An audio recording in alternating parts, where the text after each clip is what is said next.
जय महाराष्ट्र मित्रांनो, बातमी थेट येते शिंदे गटाची। एकनाथ शिंदे यांना जबर धक्का।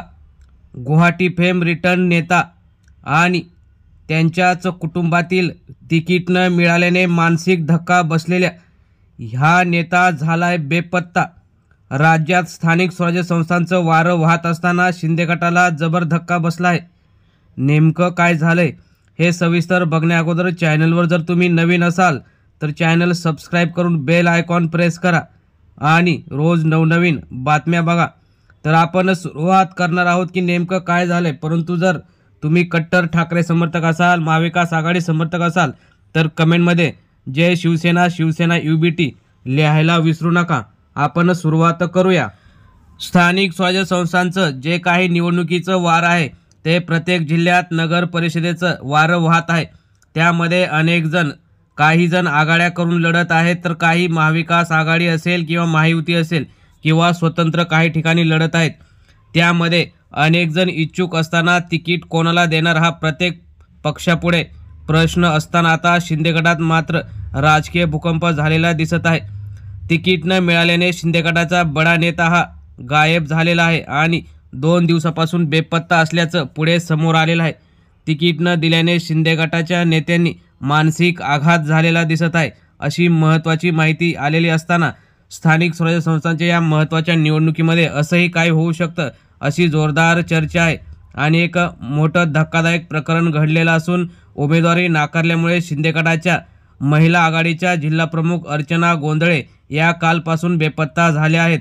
आरमोरी नगरपालिकेसाठी त्यांनी पक्षाकडे उमेदवारी मागितली होती, मात्र इतर पक्षातून आलेल्यांना संधी देत त्यांना जबर मानसिक धक्का बसला आहे आणि तिकीट न दिल्याने त्या अनेक वर्षापासून राजकीय सक्रिय आहेत। त्यामुळे आरमोरी नगरपालिकेच्या निवडणुकीसाठी त्यांना नगरसेवक पदाकरता उमेदवारी मिळेल अशी अपेक्षा होती, मात्र पक्षांतर्गत राजकारणामुळे त्यांना ऐन वेळेवर उमेदवारी नाकारण्यात आली।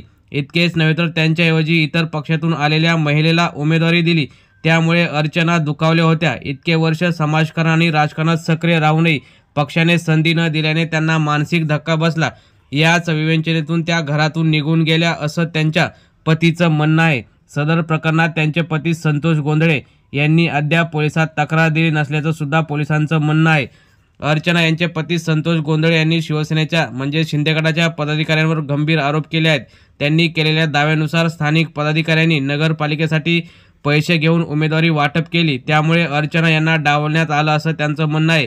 गेल्या 20 तासापासून अर्चना बेपत्ता असून त्यांच्या जीवाचे काही बरे वाईट झाल्यास याला शिंदे गटाचे पदाधिकारी जबाबदार राहतील असं त्यांच्या पती संतोष गोंधळे यांनी सांगितलं आहे। उमेदवारी वाटपासंदर्भातील निर्णय माझ्या पक्षाच्या वरिष्ठ स्तरावरून झालेला आहे, यात माझी कोणतीही स्थानिक पदाधिकाऱ्यांची भूमिका नाही असं स्थानिक शिंदे गटाच्या जिल्हा प्रमुखांनी सुद्धा सांगितलं आहे।